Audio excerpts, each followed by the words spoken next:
Mi nuera Claudia me abrazó sonriendo y me dijo que me veía muy bien, que qué gusto que hubiera venido a visitarlos. Pero esa misma noche, cuando todos creían que yo ya me había ido, escuché desde el patio trasero cómo ella le decía a mi hijo Fernando que ya era hora de que yo buscara otro lugar donde vivir, que sus papás necesitaban mudarse con ellos y que mi recámara era perfecta para instalarlos ahí. Yo me quedé paralizado detrás de la puerta de la bodega, sintiendo cómo cada palabra era una bofetada que me quitaba el aire, pensando en que esa casa la había comprado yo mismo con mis ahorros para que mi hijo tuviera un lugar digno donde formar su familia. Me llamo Héctor Morales Sánchez, tengo 70 años y nací en Querétaro, en el corazón de México. Toda mi vida trabajé como carpintero, construyendo muebles de madera para familias que querían algo hecho con las manos y con el corazón, trabajando desde que tenía 16 años en el taller de mi padre y luego en mi propio negocio. Mi esposa Josefina descansa en paz desde hace 4 años, y desde entonces mi vida cambió completamente, porque ella era la que mantenía unida a la familia, la que sabía cómo platicar con todos y hacer que las cosas funcionaran. No junté fortuna en todos estos años de trabajo, pero siempre tuve lo suficiente para comer bien, para vestirme con dignidad, para dormir tranquilo, sabiendo que cada peso que ganaba venía del sudor honesto de mi frente y del trabajo de estas manos, que ahora están llenas de callos y cicatrices.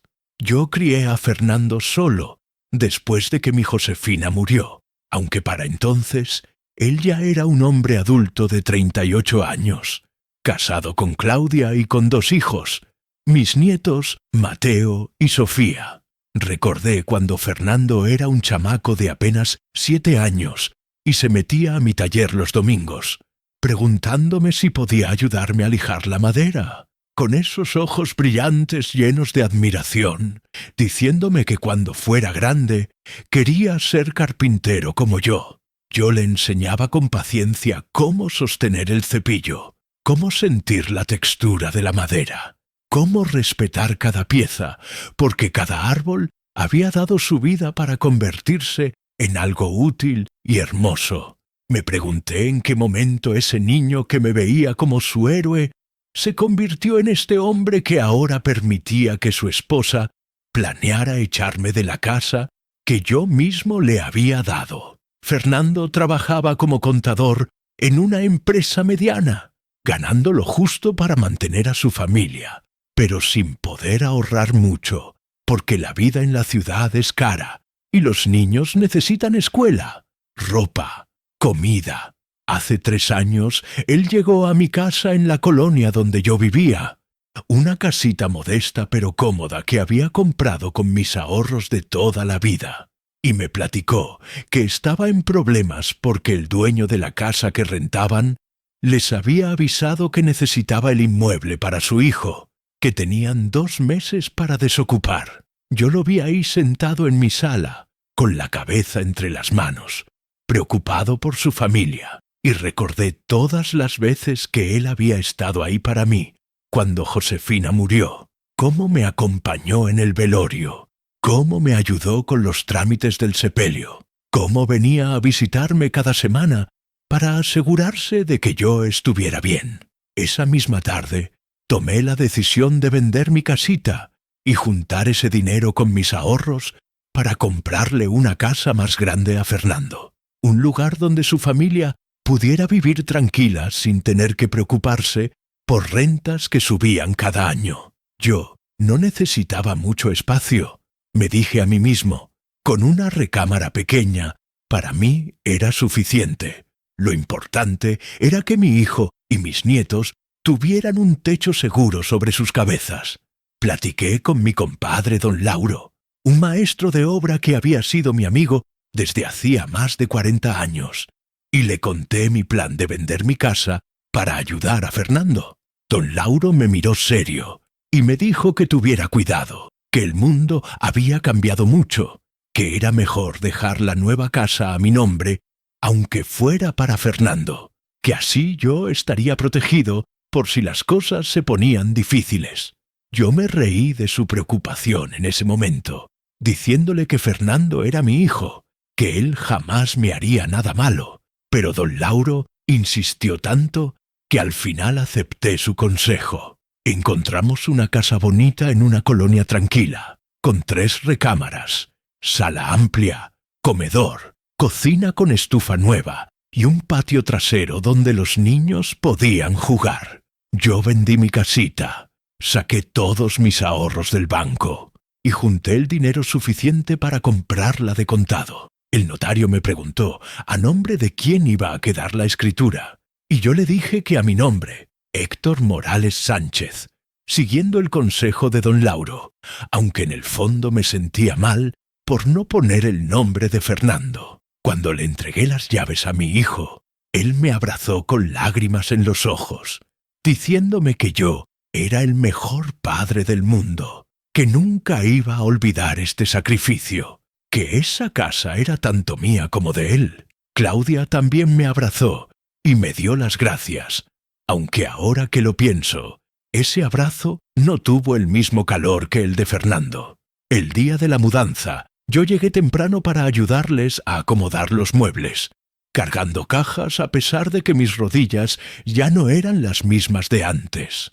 Los niños corrían por toda la casa emocionados, gritando que ahora tenían jardín, que podían tener un perro, que su cuarto era más grande que el anterior. Yo me instalé en la recámara más pequeña, la que daba al patio trasero, acomodando mis pocas cosas en el closet, colgando en la pared la foto de mi Josefina que siempre llevaba conmigo.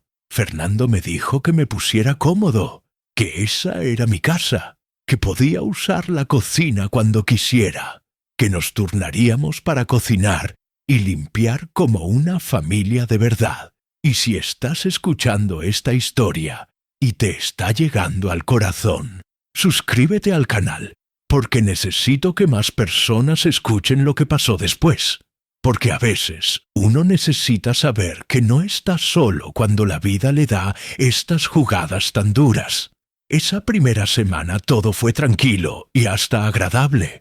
Yo jugaba con mis nietos en el patio. Les hacía juguetes de madera en la bodega, donde instalé algunas de mis herramientas. Y Claudia me invitaba a comer con ellos sin ningún problema. Pero el domingo de la segunda semana, cuando yo regresaba de comprar pan dulce en la panadería de don Pedro, vi que había una camioneta grande estacionada frente a la casa, y cuando entré, me encontré con que los papás de Claudia estaban sentados en la sala, como si fueran los dueños del lugar. Los papás de Claudia se llamaban don Arturo y doña Silvia, y llegaron acompañados de los 2 hermanos de ella, un primo y una tía, 6 personas en total, que entraron a la casa como si hubieran vivido ahí toda la vida. Yo llegué con mi bolsa de pan dulce, y nadie me saludó. Nadie me dijo buenos días. Ni siquiera voltearon a verme cuando pasé por la sala rumbo a la cocina. Don Arturo estaba sentado en el sillón principal, ese que yo había ayudado a escoger cuando Fernando y Claudia compraron los muebles, con los pies sobre la mesita de centro, cambiando los canales de la televisión como si fuera su propia casa. Doña Silvia estaba en el comedor revisando los muebles con cara de estar evaluando si eran lo suficientemente buenos, tocando las sillas, pasando el dedo por la mesa como buscando polvo. Los hermanos de Claudia, uno como de 30 años y otro de 25, estaban en la cocina sirviéndose café sin pedir permiso, abriendo la alacena para sacar tazas, revisando el refri como si estuvieran en su propia casa. Yo entré a la cocina para dejar el pan dulce, y el más joven ni siquiera se movió para dejarme pasar. Tuve que esquivarlo para llegar a la mesa. Le pregunté a Fernando qué estaba pasando, y él me dijo con una sonrisa nerviosa que la familia de Claudia había venido de visita, que se iban a quedar el fin de semana porque venían de Toluca, y el viaje era largo. Yo asentí, aunque algo en mi pecho se apretó, pensando que un fin de semana no era mucho tiempo, que podía aguantar 2 días de tener la casa llena de gente. Pero cuando llegó la hora de la comida, Claudia sirvió los platos para su familia y para Fernando y los niños, y a mí no me sirvió nada. Yo me quedé parado ahí en el comedor, esperando que alguien se diera cuenta. Pero nadie dijo nada. Claudia puso el último plato en la mesa y se sentó como si yo no existiera, como si yo fuera invisible en mi propia casa, en la casa que yo había comprado con el dinero de toda mi vida de trabajo. Recordé cuando Fernando era un chamaco de 10 años y yo llegaba tarde del taller, cansado y con hambre, y él siempre me esperaba para comer juntos, sin importar la hora, diciéndole a su mamá que no podían empezar sin papá, porque la familia comía junta. Me pregunté dónde había quedado ese niño, que me esperaba con hambre solo para que yo no comiera solo. Yo me quedé parado unos segundos más, sintiendo cómo la sangre me subía a la cara, pero no dije nada, porque no quería armar un problema delante de toda esa gente. Me fui a mi recámara, cerré la puerta y me senté en mi cama vieja, mirando la foto de mi Josefina, preguntándole en silencio qué debía hacer. Desde mi cuarto escuchaba las risas de la familia de Claudia, el ruido de los cubiertos, las conversaciones animadas, y yo ahí solo, con el estómago vacío, sintiendo que algo se había roto, pero sin saber bien qué era. Más tarde, cuando todos terminaron de comer y yo salí para ver si había quedado algo, encontré la cocina llena de trastes sucios y el sartén con apenas un poco de arroz pegado y 2 pedazos de pollo que nadie había querido. Eso fue lo que comí ese domingo, las sobras que nadie más quiso, sentado solo en la cocina mientras todos los demás veían la televisión en la sala. El lunes llegó y pensé que la familia de Claudia se iría, pero cuando desperté y salí de mi cuarto, los encontré a todos todavía ahí, desayunando tranquilamente. Don Arturo me vio y me dijo sin saludar que me moviera, porque necesitaba pasar al baño. No me lo pidió, me lo ordenó como quien le habla a un estorbo. Yo me hice a un lado, sintiendo como algo dentro de mí se encogía, y me fui al patio trasero para tomar aire fresco. Ahí encontré a mi nieto Mateo, jugando solo con un carrito de madera que yo le había hecho, y cuando me vio, se acercó corriendo y me abrazó las piernas. El niño me dijo en voz bajita que extrañaba cuando estábamos solos, que ahora había mucha gente en la casa y que su mamá ya no lo dejaba ir a mi cuarto a que le contara cuentos.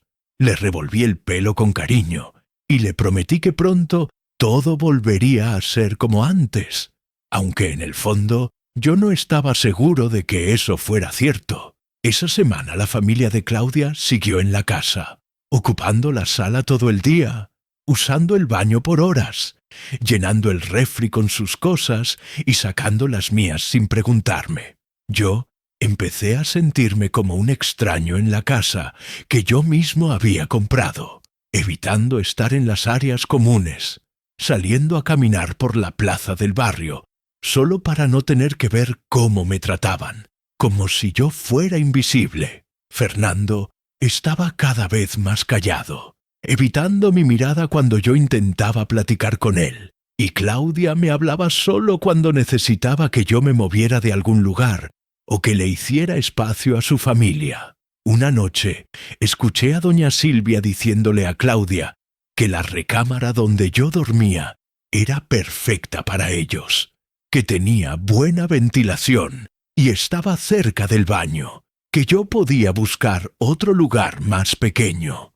Claudia le respondió que sí, que ya lo había pensado, que solo era cuestión de encontrar el momento adecuado para hablar conmigo. Yo me quedé helado del otro lado de la puerta, sintiendo cómo el corazón me latía tan fuerte que pensé que iban a escucharlo. Los días siguientes fueron una pesadilla silenciosa, donde yo me convertí en un fantasma dentro de mi propia casa, caminando por los pasillos, tratando de no molestar, de no estorbar, de no ocupar espacio que claramente ya no era mío, aunque mi nombre estuviera en la escritura guardada en mi cuarto. La familia de Claudia se había instalado completamente.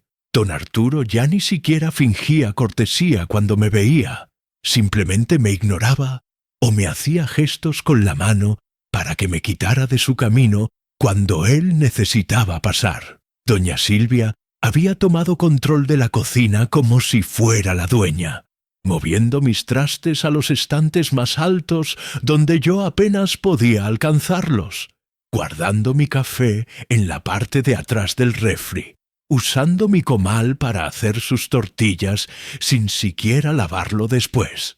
Una mañana bajé temprano para hacerme un café antes de que todos despertaran, buscando ese momento de paz que antes era mío. Pero cuando llegué a la cocina, ya estaban todos ahí desayunando. Había huevos, frijoles refritos, tortillas recién hechas, pan dulce, café de olla con ese olor que llenaba toda la cocina. Yo me quedé parado en la entrada, esperando que alguien me invitara a sentarme, pero nadie lo hizo. Claudia me vio y siguió sirviendo jugo a sus papás sin decir nada. Fernando tenía la vista clavada en su plato, como si de repente la comida fuera lo más interesante del mundo, y los hermanos de Claudia platicaban entre ellos ignorándome por completo. Recordé cuando Fernando tenía 15 años y yo trabajaba turnos dobles en el taller para que él pudiera seguir estudiando. Llegaba a casa tan cansado que apenas podía mantener los ojos abiertos, pero él siempre me servía un plato caliente que su mamá había dejado guardado. Se sentaba conmigo aunque ya hubiera cenado, solo para hacerme compañía mientras yo comía. Me pregunté cómo ese muchacho noble que se desvelaba esperándome se había convertido en este hombre que ahora no podía ni siquiera levantar la vista de su plato para verme a los ojos. Esperé unos minutos más, pero nadie dijo nada. Entonces abrí la alacena para sacar mi taza y hacer mi propio café. Don Arturo soltó un suspiro fuerte, de esos que dejan claro que uno está molestando, y le dijo a Claudia que ya era tarde, que tenían que apurarse. Yo me hice a un lado para dejarlos pasar. Preparé mi café en silencio, y cuando todos se fueron a la sala, me quedé ahí solo viendo los platos sucios que habían dejado en la mesa, las migajas de pan regadas, las cáscaras de huevo en el fregadero. Tomé una tortilla que había quedado fría en el comal, le unté un poco de frijoles que sobraron pegados en la olla, y eso fue mi desayuno, mientras escuchaba las risas que venían de la sala donde todos veían la televisión, como si nada hubiera pasado. Esa tarde salí a caminar por la colonia. Necesitaba aire, necesitaba estar lejos de esa casa que cada día se sentía menos mía. Me fui a la plaza donde siempre me sentaba en la misma banca, debajo de un fresno grande, y ahí me encontré con don Lauro, que venía llegando del mercado con su red llena de verduras. Mi compadre me vio la cara y supo de inmediato que algo andaba mal. Se sentó a mi lado y me preguntó qué me estaba pasando. Yo le platiqué todo, desde que la familia de Claudia había llegado hasta cómo me trataban, como si yo fuera un estorbo, como si yo no tuviera derecho a estar ahí. Don Lauro movió la cabeza con tristeza y me dijo que él me lo había advertido, que por eso me había insistido tanto en dejar la casa a mi nombre, pero que ahora lo importante era saber qué iba a hacer yo al respecto. Le dije que no sabía qué hacer, que Fernando era mi hijo y que yo no quería armar problemas, que tal vez las cosas se calmarían cuando la familia de Claudia se fuera. Don Lauro me miró serio y me preguntó si de verdad yo creía que se iban a ir. si no me daba cuenta de que ya se habían instalado como si fueran los dueños. Yo me quedé callado, porque en el fondo sabía que mi compadre tenía razón, pero no quería aceptarlo. No quería creer que mi propio hijo permitiría que me echaran de la casa que yo le había dado. Don Lauro puso su mano en mi hombro y me dijo que revisara bien mis papeles, que me asegurara de tener todo en orden por si las cosas se ponían peor, que la escritura a mi nombre era mi única protección en este mundo, donde hasta los hijos podían voltearse contra sus padres. Esa noche regresé a casa cuando ya estaba oscureciendo. Entré por la puerta trasera para no tener que pasar por la sala donde todos estaban reunidos. Me metí a mi cuarto, cerré la puerta con seguro y saqué del cajón de mi buró la carpeta donde guardaba todos mis documentos importantes. Ahí estaba la escritura de la casa, con mi nombre bien claro, Héctor Morales Sánchez, como único propietario. Pasé mis dedos sobre las letras, sintiendo un poco de alivio al saber que al menos en papel esa casa era mía, aunque en la práctica me estuvieran tratando como si no lo fuera. Pero entonces escuché voces que venían del otro lado de mi puerta, voces que hablaban bajo, pero que yo podía escuchar, porque la casa era vieja y las paredes delgadas. Era Claudia hablando con su mamá doña Silvia, y lo que escuché me heló la sangre. Claudia le decía a su mamá que ya había hablado con Fernando sobre mi situación, que él estaba de acuerdo en que yo necesitaba buscar otro lugar, que la recámara donde yo dormía era perfecta para sus papás, porque tenía closet grande y ventana con buena luz. Doña Silvia le preguntó ¿cuándo pensaban decirme? Y Claudia respondió que pronto, que solo estaban esperando el momento adecuado, que no querían que yo armara un escándalo. Yo me quedé sentado en mi cama con la escritura entre las manos, sintiendo cómo todo mi cuerpo temblaba de rabia y de dolor, pero más que nada de decepción. En ese momento tomé una decisión que cambiaría todo. Decidí que no iba a permitir que me echaran de mi propia casa como si yo fuera basura, como si todos estos años de trabajo y sacrificio no valieran nada. A la mañana siguiente, desperté temprano con una claridad que no había tenido en semanas, sintiendo que algo dentro de mí había cambiado durante la noche, como si al escuchar esa conversación se hubiera roto la última cadena que me ataba a la idea de que todo iba a mejorar solo. Salí de mi cuarto antes de que nadie más despertara.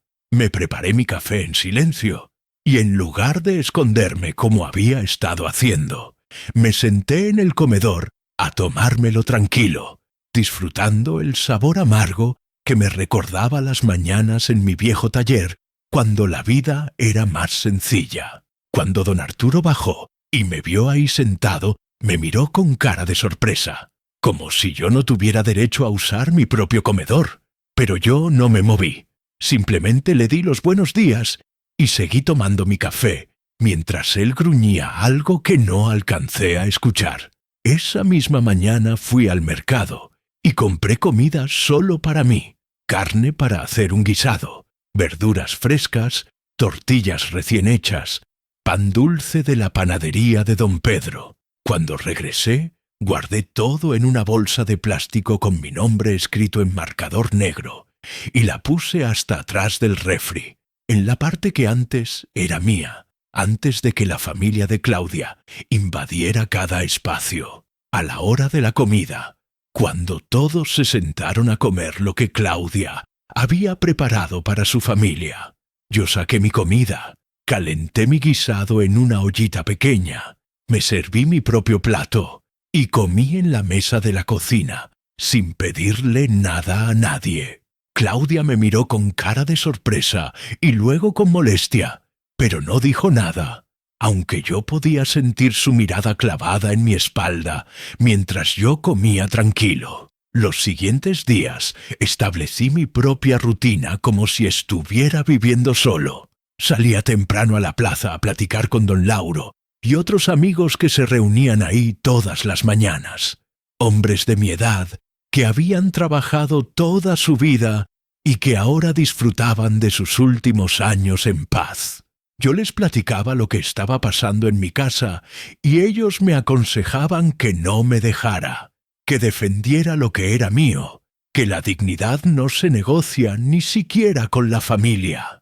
Recordé cuando Fernando tenía 18 años y un compañero de la escuela lo había humillado delante de todos por no tener ropa de marca, y yo le dije que levantara la cabeza, que la dignidad no viene de lo que uno trae puesto, sino de cómo uno se comporta, que nadie tiene derecho a hacerte sentir menos. Me pregunté por qué ese consejo que le di a mi hijo ahora lo estaba teniendo que aplicar yo mismo por culpa de él.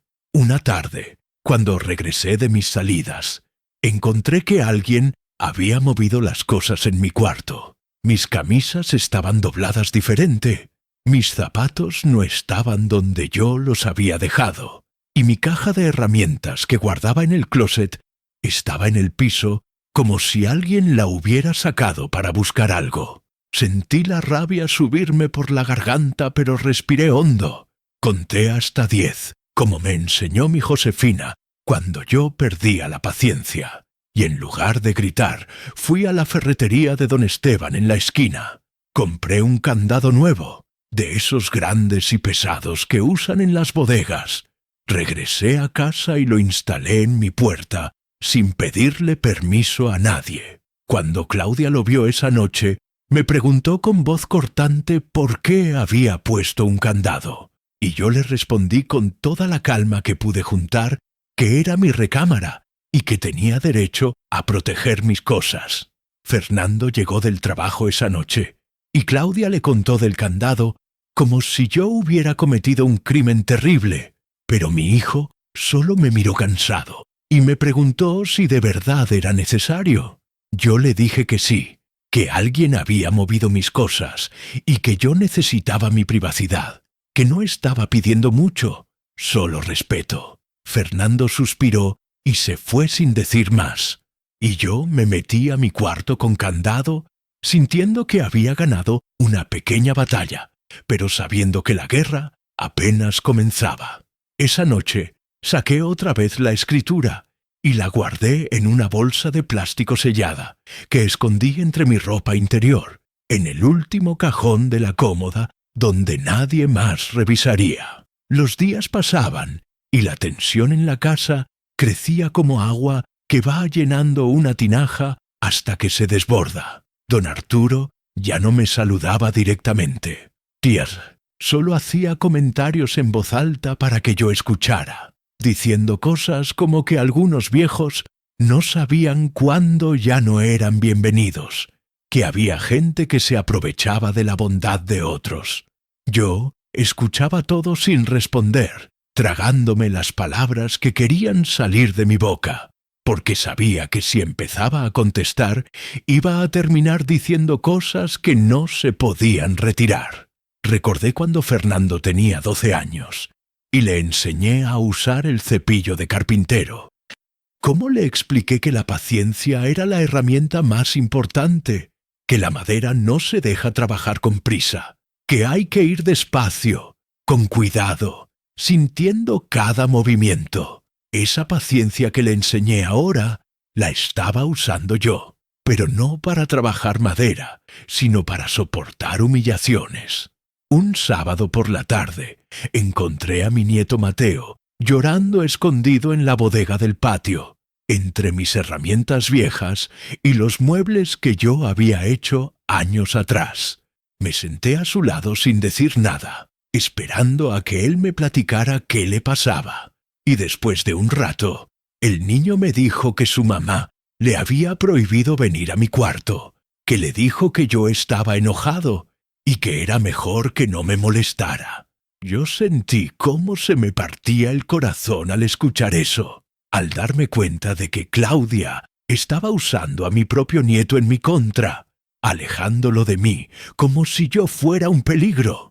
Le dije a Mateo que yo no estaba enojado con él, que lo quería mucho, que siempre iba a ser su abuelo sin importar qué pasara.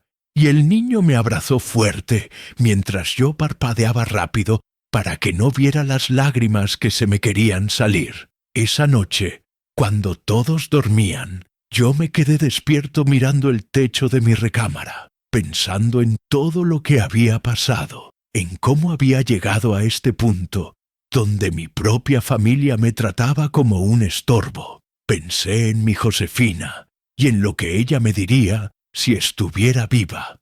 Probablemente me diría que defendiera mi dignidad, pero sin perder mi humanidad, que buscara la manera correcta de resolver esto sin destruir todo. Fue entonces cuando tomé la decisión de ir al día siguiente a la notaría, de confirmar que mis papeles estaban en orden, de prepararme para lo que tuviera que venir, porque yo no vine a este mundo a hacer alfombra de nadie, y la paciencia tiene un límite que el mío estaba llegando a su fin. El lunes por la mañana me desperté con un propósito claro que me quitó el peso que había estado cargando en el pecho durante semanas.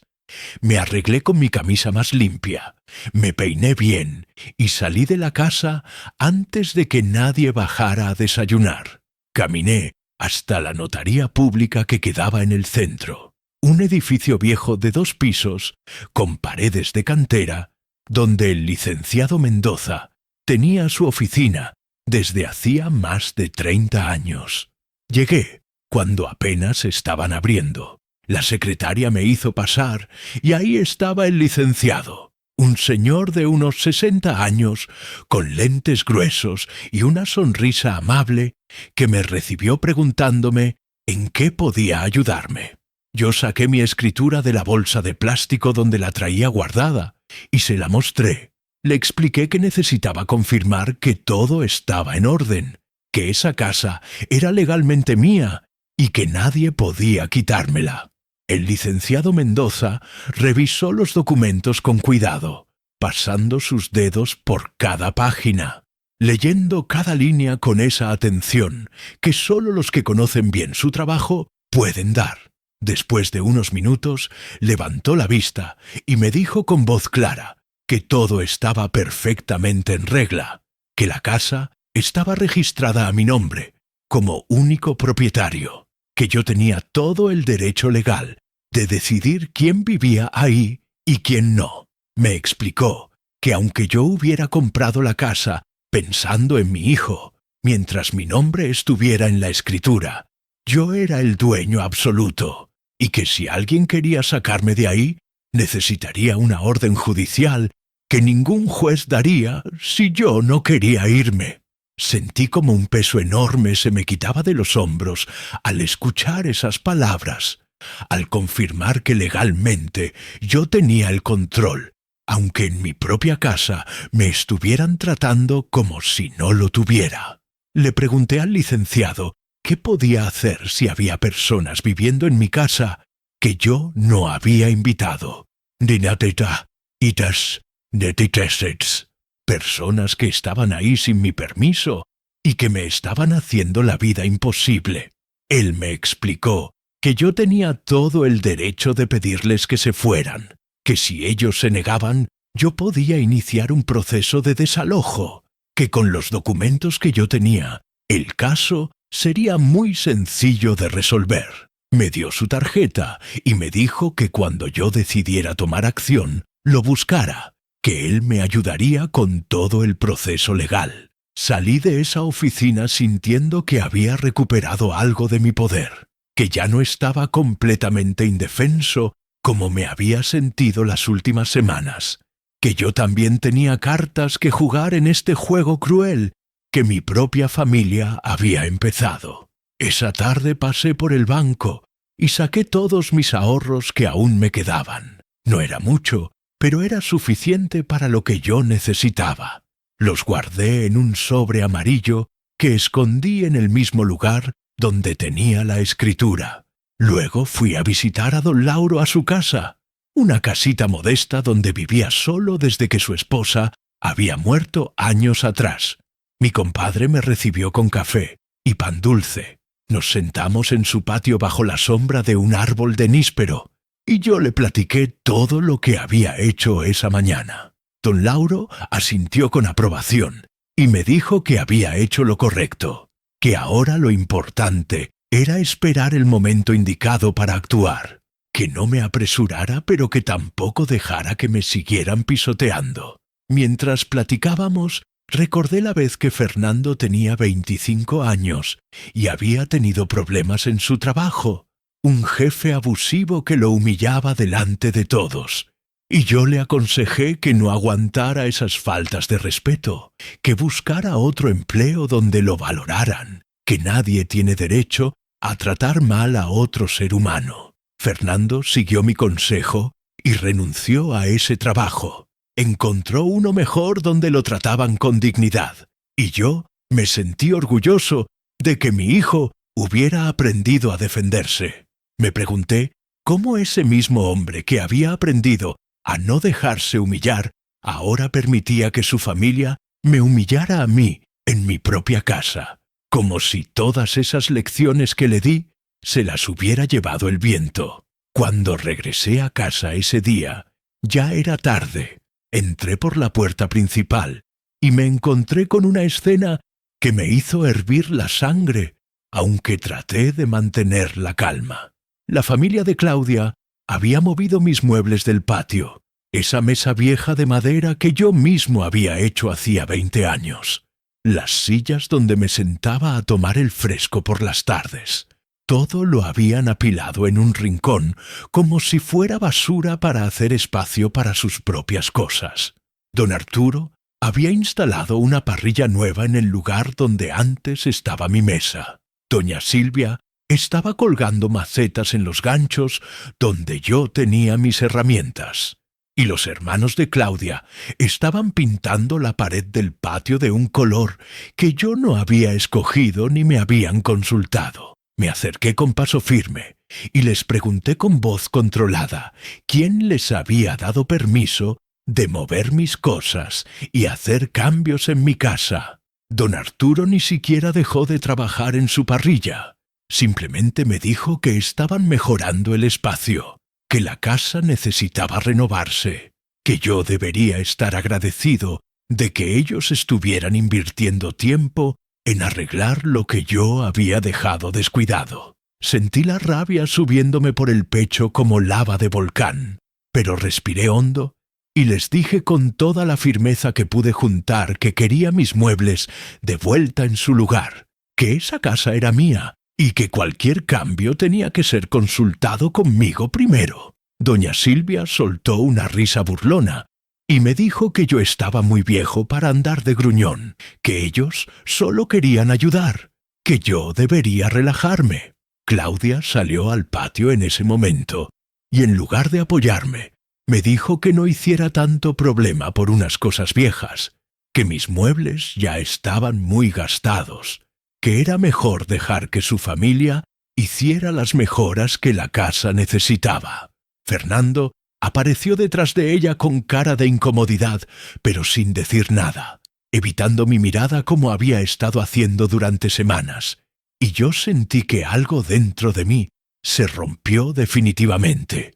Les dije a todos con voz que no temblaba, que esa casa tenía dueño, y ese dueño era yo, que si no les gustaba cómo yo tenía las cosas, podían buscar otro lugar donde vivir, que yo no había comprado esa casa con mis ahorros para que otros vinieran a hacer lo que les diera la gana. El silencio que siguió fue pesado como piedra. Todos me miraban con sorpresa, porque era la primera vez que yo alzaba la voz, la primera vez que establecía un límite claro y directo. Don Arturo dejó caer la herramienta que tenía en la mano y me miró con ojos llenos de rabia. Me dijo que yo no tenía ningún derecho de hablarle así, que él era el suegro de Fernando y merecía respeto. Yo le respondí que el respeto se gana y que hasta ahora lo único que él había hecho era faltarme al respeto en mi propia casa, que yo había sido paciente, pero que la paciencia también tiene un límite, y el mío se había acabado. Me metí a mi cuarto, puse el candado por dentro y me senté en mi cama sintiendo cómo todo mi cuerpo temblaba, pero también sintiendo algo que no había sentido en semanas. Una sensación de poder recuperado, de dignidad defendida. Esa noche escuché a través de la puerta cómo discutían en la sala, voces alteradas que no podía entender completamente, pero que dejaban claro que mi explosión había causado un terremoto. Saqué mi libreta vieja, donde antes anotaba los pedidos de mi taller, y empecé a escribir todo lo que había pasado, cada humillación, cada falta de respeto, cada momento donde me habían tratado como si yo no existiera, porque sabía que algún día eso podía ser importante, que las palabras escritas tienen peso cuando las palabras dichas se las lleva el viento. Los siguientes días la tensión en la casa se podía cortar con cuchillo. Nadie me hablaba directamente, pero todos hacían comentarios en voz alta cuando yo pasaba, diciendo que algunos viejos se creen dueños de todo, que la gente mayor a veces pierde la razón y se vuelve terca sin motivo. Yo escuchaba todo sin responder, siguiendo mi rutina de salir temprano, desayunar en la fonda de doña Amparo que quedaba cerca de la plaza y regresar solo cuando ya era necesario. Una mañana llegué al banco y pedí hablar con el gerente, un señor llamado licenciado Ruiz, que me atendió en su oficina privada. Le expliqué mi situación sin entrar en muchos detalles.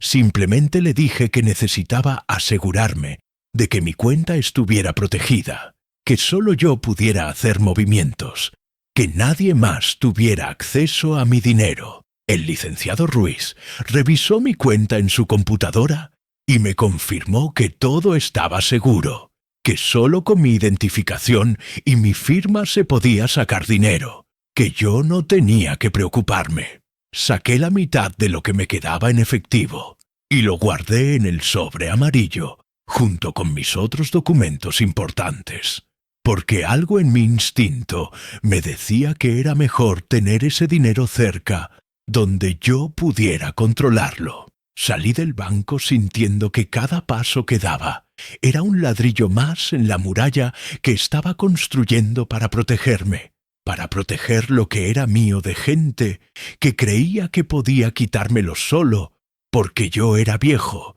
y estaba solo.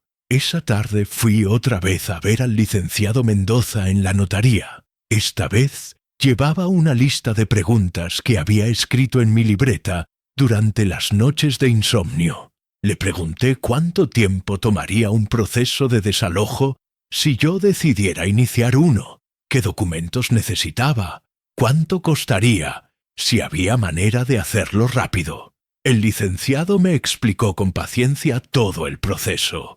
Me dijo que con los documentos que yo tenía podía tardar entre 2 y 4 semanas, que el costo no era muy alto, que él me podía ayudar a preparar todo. Me preguntó si yo estaba seguro de querer tomar ese camino, porque era una decisión difícil cuando involucraba a familia, y yo le respondí que estaba más seguro de eso que de cualquier otra cosa en mi vida, que la familia que te humilla deja de ser familia para convertirse en extraños que comparten tu sangre.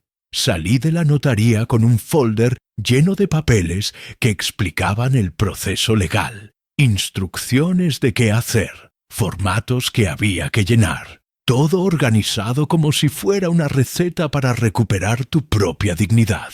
Me senté en una banca de la plaza y revisé cada papel con cuidado, leyendo cada línea, aunque mis ojos ya no eran tan buenos como antes. Don Lauro me encontró ahí y se sentó a mi lado sin preguntar, sabiendo que yo necesitaba compañía silenciosa más que consejos en ese momento. Después de un rato, le mostré los papeles y él los revisó asintiendo. Me dijo que yo estaba haciendo lo correcto, que defender lo que construiste no es venganza sino dignidad, que él hubiera hecho exactamente lo mismo en mi lugar. Recordé cuando Fernando tenía 30 años y acababa de casarse con Claudia. Yo lo ayudé a mudar todas sus cosas del departamento pequeño, donde vivían, a uno más grande que habían rentado. Cargué cajas pesadas a pesar de que mi espalda ya me dolía. Armé muebles durante horas bajo el sol. Pinté paredes respirando ese olor a pintura que me mareaba. Todo porque quería que mi hijo empezara su vida matrimonial en un lugar bonito. Fernando me abrazó ese día y me dijo que yo era el mejor padre que alguien podía tener, que cuando él tuviera hijos les iba a enseñar a respetar y valorar a su abuelo como él me respetaba y valoraba a mí. Me pregunté, ¿dónde había quedado ese respeto? ¿Dónde había quedado ese valor? Si alguna vez fueron reales, o si solo fueron palabras bonitas dichas en un momento de emoción que se olvidaron cuando dejaron de ser convenientes. Esa noche, cuando regresé a casa, había una camioneta nueva estacionada en el lugar donde yo siempre dejaba mi vieja pick-up. Me tuve que estacionar 3 casas más abajo porque no había otro espacio libre. Cuando entré, vi que don Arturo había comprado muebles nuevos para la sala. Un sofá grande de piel sintética que ocupaba todo el espacio.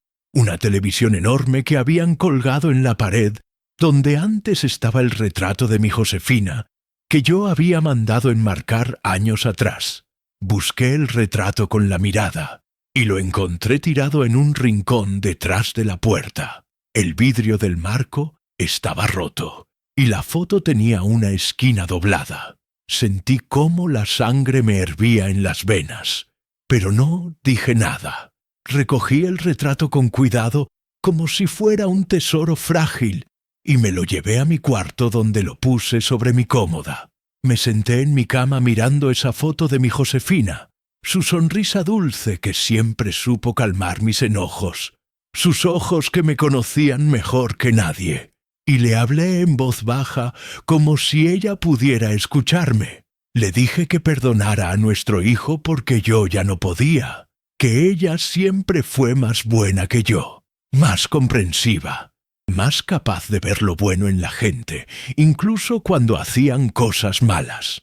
Le prometí que iba a defender lo que habíamos construido juntos, que no iba a dejar que nadie pisoteara la memoria de todos esos años de trabajo y sacrificio, que ella podía descansar tranquila porque yo iba a hacer lo correcto, aunque doliera, aunque me dejara solo, aunque destruyera lo poco de familia que me quedaba. Al día siguiente por la mañana, volví a la notaría con todos mis documentos organizados en el folder que el licenciado Mendoza me había dado. Le dije que quería iniciar el proceso de desalojo, que estaba listo para tomar acción, que había pensado bien las cosas y sabía que este era el único camino que me quedaba. El licenciado me hizo algunas preguntas para confirmar que yo entendía las consecuencias, que sabía que esto probablemente destruiría mi relación con mi hijo para siempre, que una vez que empezáramos no habría vuelta atrás. Yo le respondí que mi relación con mi hijo ya estaba destruida desde el momento en que él permitió que su familia me tratara como basura, que yo solo estaba formalizando algo que ya había pasado en los hechos, aunque todavía no en los papeles. Firmé los documentos necesarios con mano firme, aunque por dentro sentía que algo se rompía con cada trazo de tinta. Pagué los honorarios del licenciado con el dinero que había sacado del banco y salí de ahí, sabiendo que había cruzado una línea de la que no podía regresar. El licenciado me dijo que en una semana aproximadamente llegaría la notificación oficial a la casa, que un oficial del juzgado vendría a entregarla personalmente, que yo no tenía que hacer nada más que esperar y mantenerme firme cuando llegara el momento. Caminé por las calles de la colonia, sintiendo un peso enorme en el pecho, pero también una extraña sensación de alivio. como cuando una herida infectada finalmente revienta y puede empezar a sanar, aunque duela más al principio. Pasé esos días siguientes en una calma tensa, saliendo de casa lo más posible, evitando estar en los espacios comunes donde la familia de Claudia seguía comportándose como los dueños absolutos. Mi nieto Mateo me buscaba a veces cuando nadie lo veía. Se metía a mi cuarto rápido como ratón asustado y me preguntaba si yo estaba bien, si todavía lo quería, si me iba a ir de la casa. Yo lo abrazaba y le decía que todo iba a estar bien, que no se preocupara, que los adultos a veces tienen problemas complicados, pero que nada de eso era culpa de él. El niño me regaló un dibujo que había hecho en la escuela, un dibujo de los dos juntos en el taller construyendo algo con madera, y yo lo guardé en mi libreta como un tesoro que nadie más podía ver. El momento que yo había estado esperando con miedo y anticipación llegó un martes por la tarde, cuando el sol todavía estaba alto y caliente.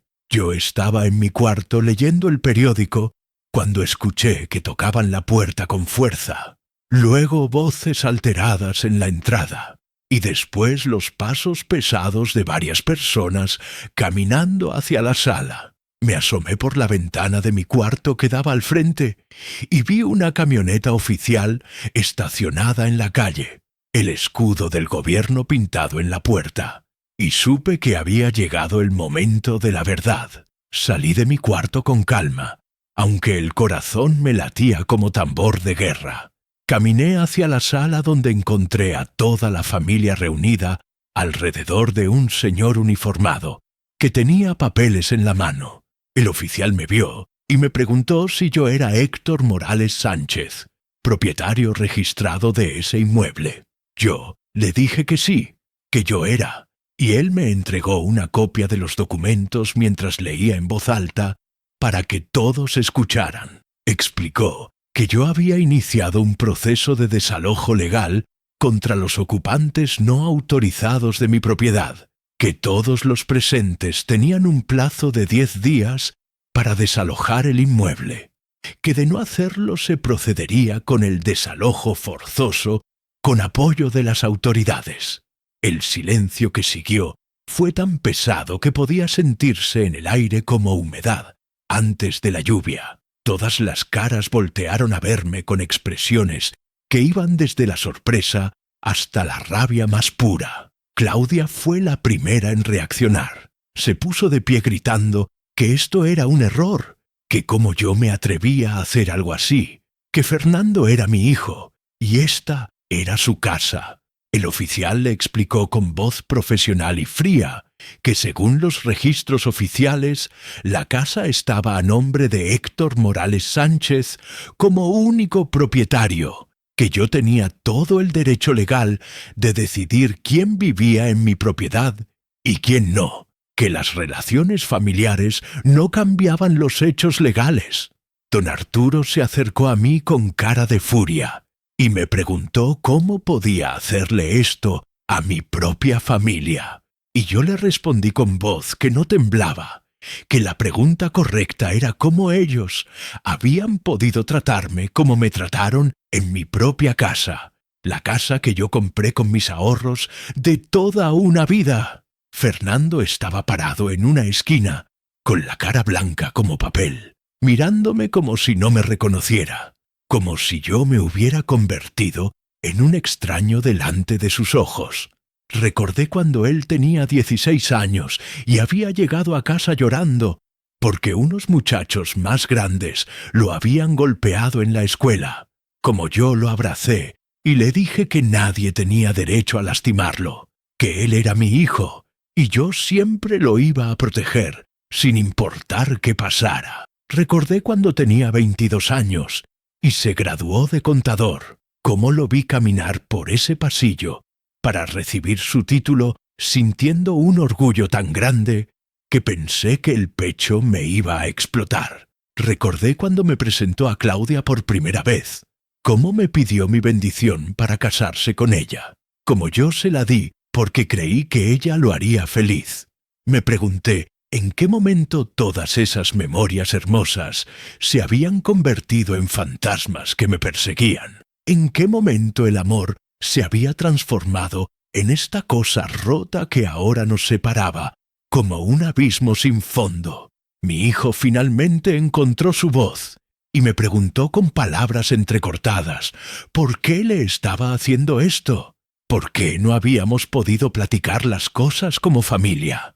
¿Por qué había llegado hasta este punto? Yo lo miré directo a los ojos y le dije que yo había intentado platicar durante semanas, que le había dado señales de que las cosas no estaban bien, que él había decidido ignorarme, esconder la cabeza como avestruz, dejar que su esposa y su familia política me trataran como basura mientras él miraba para otro lado. Le dije que esta casa la compré para él, porque era mi hijo, y lo amaba, que vendí mi propia casa y usé todos mis ahorros para darle algo mejor, pero que en ningún momento eso significaba que yo renunciaba a mi dignidad, que yo también merecía respeto y un lugar donde sentirme seguro. Doña Silvia empezó a llorar con ese llanto exagerado de quien quiere dar lástima, diciendo que ellos no tenían a dónde ir, que cómo yo podía ser tan cruel con personas mayores como ellos. Yo sentí una risa amarga, querer salir de mi garganta, pero la contuve. Le dije que yo también era una persona mayor, que yo también necesitaba un lugar donde vivir en paz, que la diferencia era que esta casa era mía, y yo había trabajado toda mi vida para tenerla, mientras ellos solo habían llegado a invadirla sin que nadie los invitara. El oficial terminó de explicar los términos del desalojo, les dejó copias de los documentos a cada uno, y me dijo que si había algún problema durante los próximos 10 días, yo podía llamar al número que venía en los papeles, y las autoridades vendrían de inmediato. Cuando el oficial se fue, la sala explotó en gritos y acusaciones, todos hablando al mismo tiempo, señalándome, diciéndome cosas horribles que yo no voy a repetir, porque no merecen ser recordadas. Fernando intentó acercarse a mí, pero Claudia lo jaló del brazo y le dijo que me dejara, que yo había mostrado mi verdadera cara, que yo era un viejo egoísta que solo pensaba en mí mismo. Yo los miré a todos con una calma que me sorprendió a mí mismo, y les dije que tenían 10 días para irse, que yo iba a pasar esos días en casa de mi compadre don Lauro, para evitar problemas, pero que al día 11 yo iba a regresar y esperaba encontrar mi casa vacía y limpia, que cualquier cosa que dejaran o rompieran yo la iba a reportar a las autoridades como destrucción de propiedad privada. Me metí a mi cuarto, empaqué una maleta pequeña con lo necesario para unos días, guardé todos mis documentos importantes en la bolsa de plástico que llevaba conmigo desde hacía semanas, y salí de esa casa sin voltear atrás, mientras todos me gritaban cosas que decidí no escuchar. Caminé las 5 cuadras hasta la casa de don Lauro con la maleta en una mano y el retrato de mi Josefina en la otra, sintiendo que cada paso me alejaba de una vida que ya no me pertenecía, pero también me acercaba a una nueva vida, donde yo iba a recuperar mi paz y mi dignidad. Don Lauro me recibió sin hacer preguntas innecesarias. Me mostró el cuarto de visitas donde yo podía quedarme el tiempo que necesitara. Me preparó café y nos sentamos en su patio a ver el atardecer sin decir mucho, porque él sabía que yo necesitaba silencio más que palabras. Esa noche me acosté en una cama que no era la mía, pensando en todo lo que había pasado, en todas las decisiones que me habían llevado hasta este punto donde yo estaba solo pero libre, humillado pero digno, sin familia pero con la conciencia tranquila. Saqué mi libreta y escribí una carta para mi nieto Mateo, una carta que él podría leer cuando fuera mayor y pudiera entender, explicándole por qué su abuelo Había tenido que tomar esta decisión difícil, pidiéndole que no juzgara sin conocer toda la historia, prometiéndole que siempre iba a tener un lugar en mi vida, sin importar lo que pasara entre su padre y yo. Guardé esa carta en un sobre con su nombre escrito en letras grandes y claras, y la puse junto con mi escritura y mis otros documentos importantes. Los siguientes días fueron extraños y solitarios. Yo pasaba las mañanas ayudando a don Lauro con tareas en su casa, arreglando cosas que necesitaban reparación, manteniendo mis manos ocupadas para no pensar demasiado. Mi hijo intentó llamarme varias veces, pero yo no contesté, porque sabía que no había nada más que decir, que las palabras ya se habían agotado y ahora solo quedaban las acciones y sus consecuencias. El 8º día don Lauro me dijo que había pasado frente a mi casa y había visto camiones de mudanza, gente cargando cajas y muebles, señales de que finalmente se estaban yendo. Yo asentí sin decir nada, sintiendo un alivio mezclado con una tristeza profunda que no sabía cómo procesar. El día 11 por la mañana me desperté temprano con un nudo en el estómago que no era miedo, sino anticipación mezclada con tristeza. Tishae, como cuando sabes que algo necesario va a pasar, pero eso no lo hace menos doloroso. Don Lauro me preparó un desayuno abundante, aunque yo apenas pude comer unos bocados. Tomé mi café despacio, sintiendo el sabor amargo que me recordaba que la vida no siempre es dulce, pero hay que tomarla como viene. Mi compadre me acompañó hasta mi casa, caminando en silencio a mi lado. Su presencia era un apoyo sin palabras, que yo agradecía más de lo que podía expresar. Cuando doblamos la esquina y vi mi casa a lo lejos, sentí cómo el corazón me daba un vuelco. No sabía qué iba a encontrar del otro lado de esa puerta, que había cruzado miles de veces, pero que ahora parecía la entrada a un mundo completamente diferente. La calle estaba vacía y silenciosa. No había camionetas estacionadas frente a mi casa como había estado acostumbrado a ver durante las últimas semanas. No había voces ni ruidos que salieran de adentro. Saqué mis llaves con mano que temblaba solo un poco, abrí la puerta principal y entré a mi casa sintiendo cómo el silencio me golpeaba como una ola. La sala estaba vacía. Los muebles nuevos que don Arturo había comprado se los habían llevado, pero también se habían llevado algunos de los míos. El librero viejo de madera que yo mismo había construido hacía 20 años. La mecedora donde mi Josefina se sentaba a tejer por las tardes. Las paredes tenían marcas donde habían colgado cosas, clavos dejados sin sacar, agujeros que nadie se molestó en tapar antes de irse. Caminé por cada cuarto de mi casa, viendo lo que habían dejado y lo que se habían llevado, encontrando evidencias de desprecio en cada rincón. En la cocina habían dejado la estufa sucia, el refri abierto y desconectado con un olor horrible que salía de adentro. Y trastes rotos apilados en el fregadero como si quisieran dejarme claro que su salida no había sido en buenos términos. En el cuarto que había sido de Fernando y Claudia, encontré las paredes rayadas con marcador, mensajes de odio escritos con letra apurada, que yo decidí no leer completos porque no quería llenar mi cabeza con más veneno. Recordé cuando ayudé a Fernando a pintar ese mismo cuarto de azul claro, porque Claudia dijo que ese color le traía paz. Cómo trabajamos juntos un fin de semana entero, riendo y platicando de la vida que él iba a construir ahí. Me pregunté cómo ese mismo cuarto que pintamos con amor se había convertido en un lienzo para el odio. El cuarto de los niños estaba más o menos intacto. Solo se habían llevado sus cosas, pero no habían destruido nada.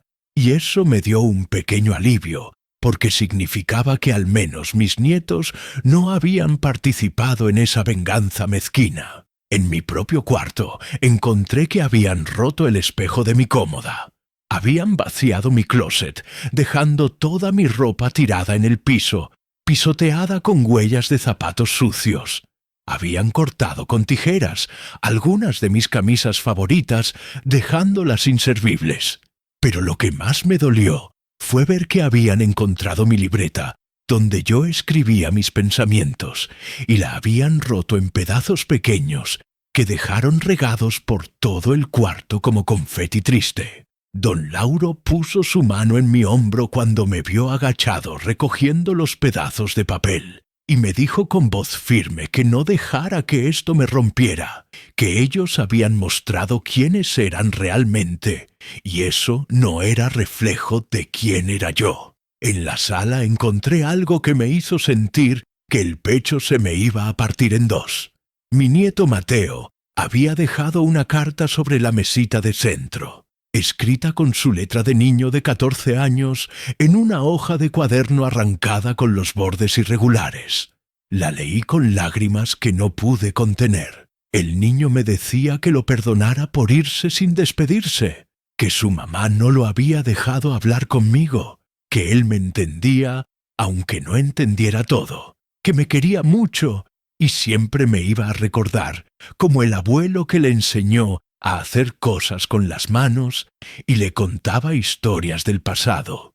Me decía que guardara la casa bonita, que él esperaba poder visitarme algún día cuando fuera más grande y pudiera tomar sus propias decisiones. Guardé esa carta en mi bolsillo, sintiendo que aunque había perdido a mi hijo, mi nieto todavía me recordaba con cariño, que no todo estaba perdido en esta historia de familias rotas. Pasé el resto del día limpiando el desastre que habían dejado, barriendo vidrios rotos, lavando paredes rayadas, tratando de devolver a mi casa algo de la dignidad que había perdido durante esos meses horribles. Don Lauro me ayudó sin que yo se lo pidiera. Entre los dos sacamos la basura que habían dejado en bolsas negras apiladas en el patio. Limpiamos el refri hasta dejarlo reluciente. Tapamos los agujeros de las paredes con pasta que don Lauro trajo de su casa. Trabajamos en silencio la mayor parte del tiempo. Ese silencio cómodo de dos viejos amigos que no necesitan llenar cada momento con palabras, dejando que el trabajo físico nos ayudara a procesar todo lo que había pasado. Al caer la tarde, yo estaba exhausto, pero también sentía una extraña sensación de alivio, como cuando terminas de cargar algo pesado y puedes finalmente poner la carga en el suelo. Mi casa estaba vacía y maltratada, pero era mía otra vez. El silencio ya no era producto de ser ignorado, sino producto de la paz que viene cuando recuperas tu espacio. Don Lauro se fue a su casa, después de asegurarse de que yo estuviera bien. Me dejó una olla con frijoles y tortillas que había traído para que yo no tuviera que cocinar esa noche.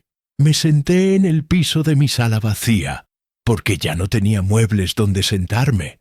Comí directamente de la olla, sintiendo que esos frijoles sencillos sabían mejor que cualquier banquete elaborado, porque los estaba comiendo en paz, en mi propia casa, sin tener que aguantar miradas de desprecio o comentarios envenenados.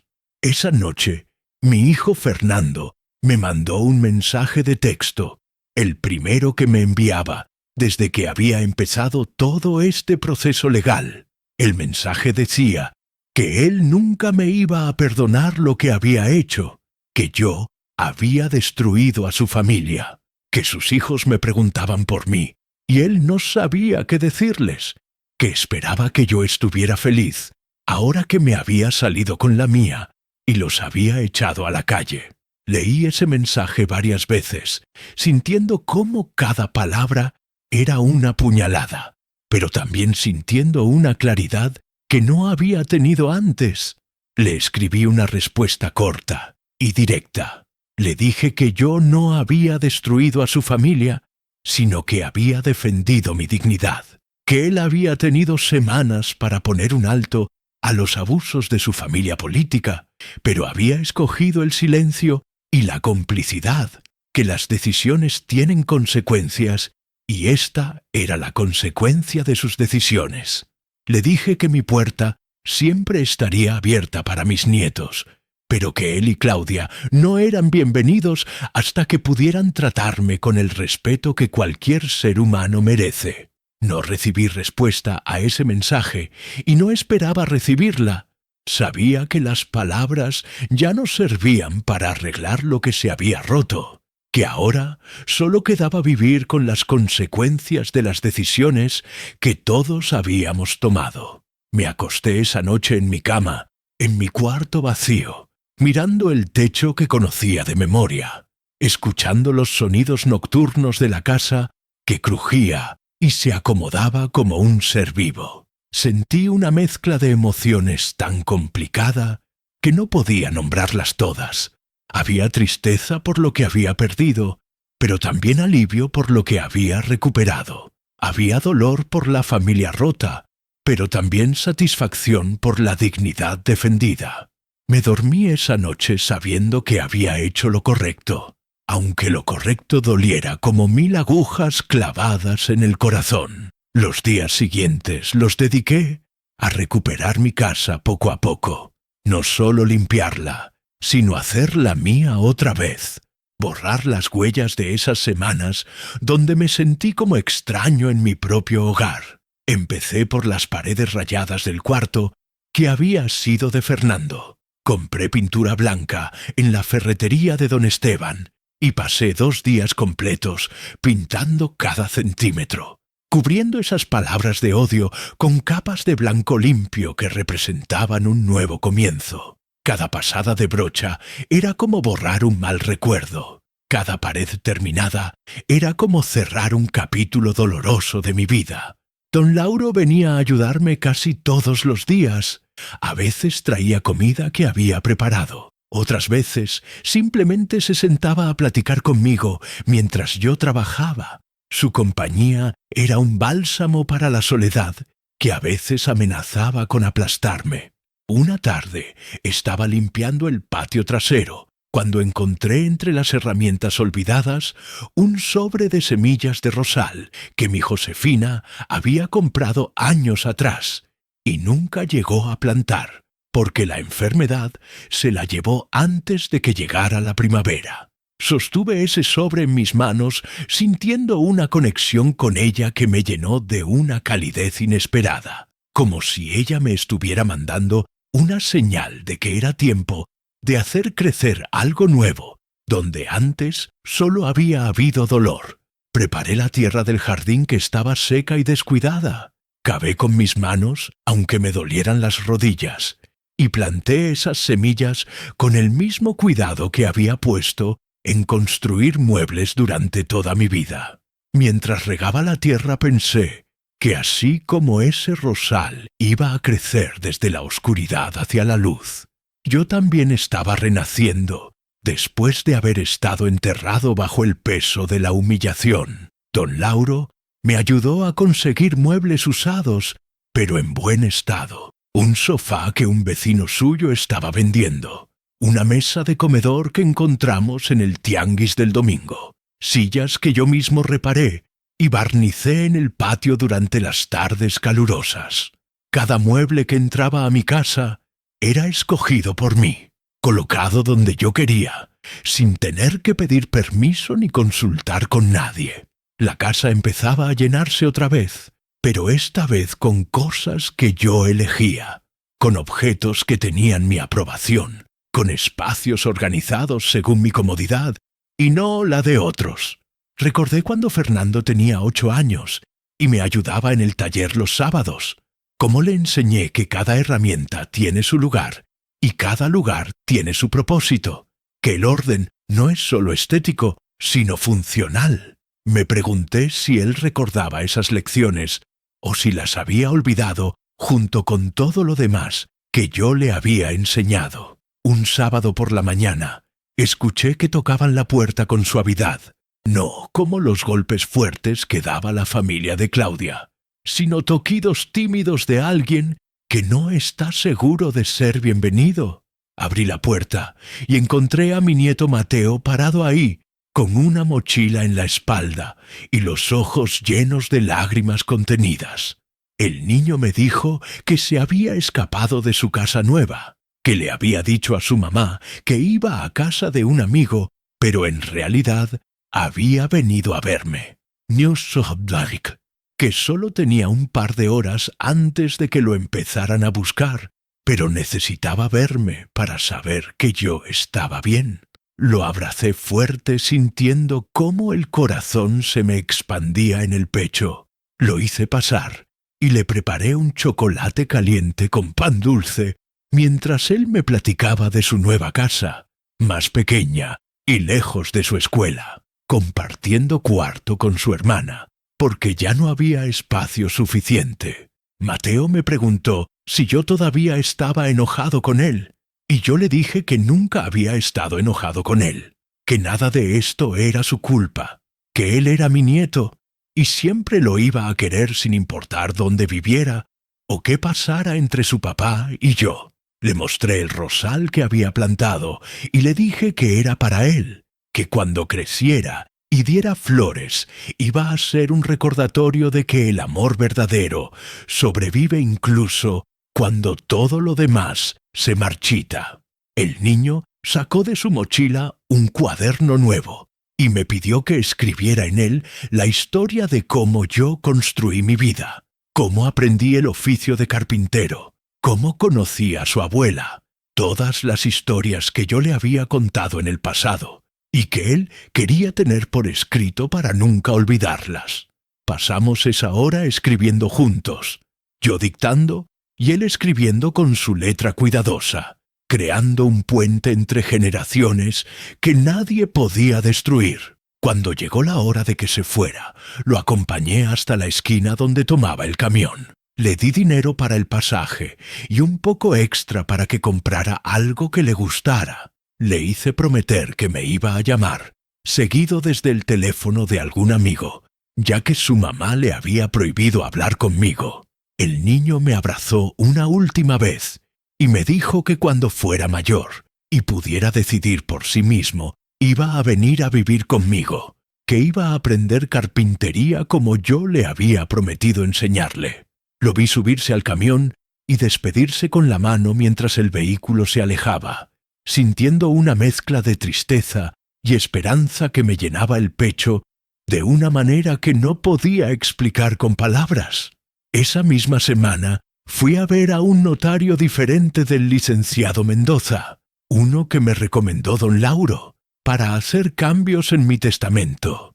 Le expliqué la situación sin entrar en detalles innecesarios y le dije que quería dejar la casa y todo lo que yo tenía a nombre de mi nieto Mateo, con la condición de que solo pudiera tomar posesión cuando cumpliera 25 años, y con la instrucción de que mientras tanto don Lauro sería el albacea que se encargaría de todo si algo me pasaba a mí. El notario preparó los documentos con toda la formalidad legal necesaria. Yo los firmé sintiendo que estaba protegiendo no solo mi patrimonio, sino también el futuro de un niño que todavía me veía con amor y respeto, a pesar de todo lo que había pasado. Las semanas se convirtieron en meses, y yo fui encontrando una rutina nueva, que me traía paz, aunque también soledad.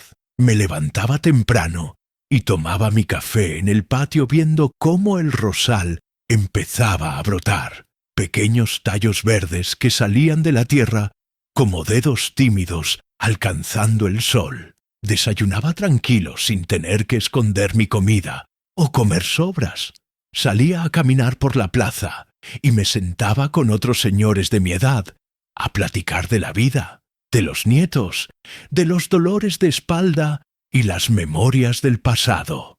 Algunos me preguntaban por mi hijo, y yo simplemente decía que estábamos distanciados, que las familias a veces son complicadas, y ellos asentían con comprensión, porque muchos tenían sus propias historias de hijos que decepcionaban o familias que se rompían. Mi casa ya no estaba vacía, sino llena de una paz que no había conocido en mucho tiempo. Cada objeto en su lugar elegido por mí, cada espacio organizado según mi comodidad, cada rincón libre de miradas de juicio o comentarios envenenados. Por las tardes trabajaba en mi taller improvisado, en la bodega del patio, Nim Kenses Inf, haciendo muebles pequeños que vendía en el tianguis para tener un ingreso extra, pero sobre todo para mantener mis manos ocupadas y mi mente enfocada en crear cosas bonitas en lugar de pensar en cosas tristes. Cada silla que terminaba, cada mesa que barnizaba, cada juguete de madera que tallaba era una pequeña victoria contra la tristeza que a veces amenazaba con consumirme. Una noche de esas en que el insomnio me visitaba, me senté en mi sala con una taza de té, mirando las sombras que hacía la luna en las paredes, y me di cuenta de que por primera vez en meses no sentía ese peso aplastante en el pecho que había cargado durante tanto tiempo. Había perdido a mi hijo, pero había recuperado mi dignidad. Había perdido una familia falsa, pero había mantenido el amor verdadero de un nieto que me valoraba. Había perdido la ilusión de una vejez acompañado, pero había ganado la realidad de una vejez en paz. El silencio de mi casa ya no era el silencio de ser ignorado, sino el silencio de estar en control de mi propia vida. Los meses siguieron pasando, y mi casa se fue convirtiendo en un verdadero hogar otra vez. Ya no el lugar donde me sentía como intruso, sino el refugio donde podía ser yo mismo, sin miedo ni vergüenza. El rosal que planté en memoria de mi Josefina creció más fuerte de lo que esperaba. Sus tallos se hicieron gruesos y firmes, y una mañana de primavera me desperté para encontrar que había florecido con rosas rojas tan hermosas que parecían joyas brillando bajo el sol. Me quedé parado frente a ese rosal, sintiendo que era una señal de que la vida sigue, de que incluso después del dolor más profundo, algo bello puede nacer, si uno tiene la paciencia de cuidarlo y la fe de esperar. Corté una de esas rosas y la puse en un vaso con agua sobre la mesa del comedor. Su perfume llenaba toda la casa, recordándome que yo también había florecido otra vez después de haber estado aplastado bajo el peso de la humillación. Mi rutina se volvió reconfortante en su simplicidad. Me levantaba cuando mi cuerpo estaba listo, y no cuando otros me obligaban. Desayunaba lo que se me antojaba sin tener que esconder mi comida. Pasaba las mañanas en la plaza, platicando con don Lauro y otros amigos que se volvieron mi familia elegida. Las tardes las dedicaba a mi taller, donde construía muebles pequeños que la gente del barrio me compraba. No porque necesitara el dinero, sino porque necesitaba sentir que mis manos todavía servían para crear cosas hermosas, que toda esa experiencia de 50 años trabajando con madera no se había perdido. Cada vez que entregaba una silla o una mesa y veía la cara de satisfacción del cliente, sentía un orgullo que había olvidado que existía, el orgullo del trabajo bien hecho, del oficio respetado, de la dignidad ganada con esfuerzo propio. Mateo me visitaba cada vez que podía escaparse sin que su mamá se diera cuenta. A veces, solo por una hora, los sábados por la tarde. Otras veces lograba quedarse mediodía diciendo que estaba en casa de algún amigo. Yo atesoraba cada uno de esos momentos. Le enseñaba a usar las herramientas de carpintería como mi padre me había enseñado a mí. Le mostraba cómo sentir la textura de la madera, cómo respetar cada pieza, porque la madera tiene vida y memoria. El niño aprendía rápido y con entusiasmo. Sus ojos brillaban cuando lograba hacer un corte perfecto, o cuando terminaba de lijar una superficie hasta dejarla suave como seda. Le platiqué sobre el testamento que había hecho. Le dije que algún día esta casa sería suya junto con todo lo que había dentro, que yo confiaba en que él la cuidaría mejor de lo que su padre lo había hecho. Mateo me abrazó con lágrimas en los ojos y me prometió que nunca me iba a decepcionar, que iba a ser el nieto que yo merecías, aunque su papá no hubiera sido el hijo que yo esperabas. Fernando intentó contactarme solo una vez más, después de aquellos primeros mensajes llenos de rabia. Me mandó un mensaje diciendo que su suegro don Arturo había muerto de un infarto y que si yo quería ir al velorio. Yo leí ese mensaje sintiendo una tristeza que no era por don Arturo, sino por mi hijo, por el hombre en que se había convertido, por todo lo que habíamos perdido. Le respondí que lamentaba su pérdida, pero que yo no sería bienvenido en ese velorio, que mi presencia solo causaría más problemas, que él tenía a su familia política para consolarlo, y que esa familia nunca incluyó realmente a su padre. No recibí respuesta, y tampoco la esperaba. Era simplemente el cierre final de un capítulo que ya había terminado hacía mucho tiempo, aunque los dos hubiéramos tardado en aceptarlo. Los vecinos, que al principio miraban con curiosidad y chisme lo que había pasado eventualmente, me aceptaron como parte del barrio. Algunos incluso me buscaban para pedirme consejos sobre reparaciones en sus casas o para encargarme muebles pequeños. Doña Carmen de la tienda de la esquina siempre me guardaba el mejor pan dulce y me platicaba de sus propios problemas con sus hijos, que casi nunca la visitaban. Don Julio, el de la panadería, me regalaba conchas de piloncillo los domingos, diciéndome que yo era buen cliente y mejor persona. Estas pequeñas interacciones llenaban mi vida de una manera que la presencia forzada de la familia de Claudia nunca lo hizo, porque el respeto genuino pesa más que la sangre compartida, porque la familia que uno elige a veces es más real que la familia que uno hereda por accidente de nacimiento. Una tarde, mientras regaba el rosal que ya tenía docenas de flores, recibí una llamada de un número desconocido. Dudé en contestar, pero algo me dijo que lo hiciera. Era una trabajadora social de la escuela de Mateo. Me explicó que el niño había puesto mi nombre como contacto de emergencia y que necesitaban hablar conmigo sobre su situación familiar. Aparentemente, Mateo había escrito una composición en la escuela sobre su abuelo carpintero. Una historia tan honesta y emotiva que la maestra se había preocupado por la dinámica familiar. Yo hablé con la trabajadora social con honestidad. Le expliqué sin entrar en detalles escabrosos que mi relación con mi hijo estaba rota, pero que mi relación con mi nieto era fuerte, que yo estaba disponible para el niño siempre que me necesitara.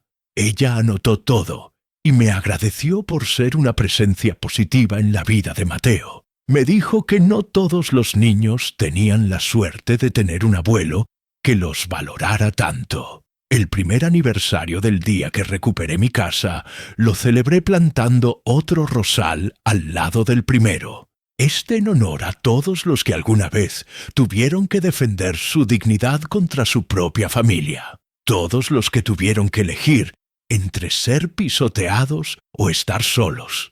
Don Lauro vino ese día y compartimos una comida sencilla en mi comedor. Brindamos con refresco porque ninguno de los dos tomábamos alcohol.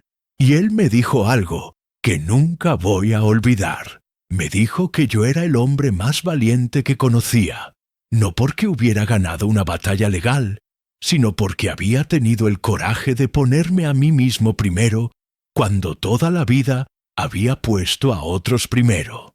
Le agradecí con un nudo en la garganta, sabiendo que tener un amigo como él valía más que tener una familia que te desprecia. Las noches ya no me pesaban como antes.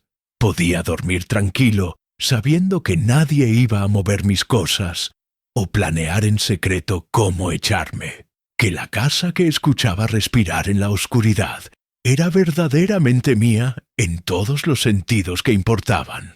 A veces En esos momentos, antes de dormir, cuando los pensamientos vagan libres, me preguntaba si Fernando pensaba en mí, si alguna vez le dolía lo que había pasado, si sus hijos le preguntaban por su abuelo y qué les decía él. Pero esas preguntas ya no me quitaban el sueño como antes. Eran solo curiosidades pasajeras que se disolvían en la oscuridad sin dejar marca permanente. Yo había aprendido que no todas las preguntas necesitan respuesta, que a veces el silencio es suficiente respuesta en sí mismo. Mi vida ahora era simple pero mía, tranquila pero digna, solitaria en momentos pero libre siempre. Cada mañana cuando me levantaba y caminaba por mi casa sin tener que medir cada paso, sin tener que calcular cada palabra, sin tener que esconderme en mi propio espacio, sentía una gratitud profunda por haber tenido el valor de defenderme cuando más fácil hubiera sido dejarme morir poco a poco bajo el peso de la humillación. El rosal seguía creciendo, Mateo seguía visitándome, don Lauro seguía siendo el hermano que la sangre nunca me dio, y yo seguía despertando cada día sabiendo que había hecho lo correcto, aunque lo correcto me hubiera costado todo lo que alguna vez pensé que era importante. ¿Y tú, si hubieras estado en mi lugar, qué habrías hecho cuando tu propia familia te trató como si no valieras nada en la casa que tú compraste con tus ahorros? Cuéntame, ¿desde qué rincón del mundo me estás escuchando hoy? Porque estas historias nos conectan a través de las distancias y nos recuerdan que no estamos solos en nuestras luchas. Si esta historia tocó tu corazón, compártela con quien necesite escucharla, porque a veces una historia así es el empujón que alguien necesita para recuperar su dignidad y recordar que el respeto no se pide, se exige, y que nunca es tarde para defender lo que es tuyo. Y si te quedaste hasta el final escuchando cómo un viejo carpintero recuperó su paz, ya sabes que tu apoyo significa mucho para mí.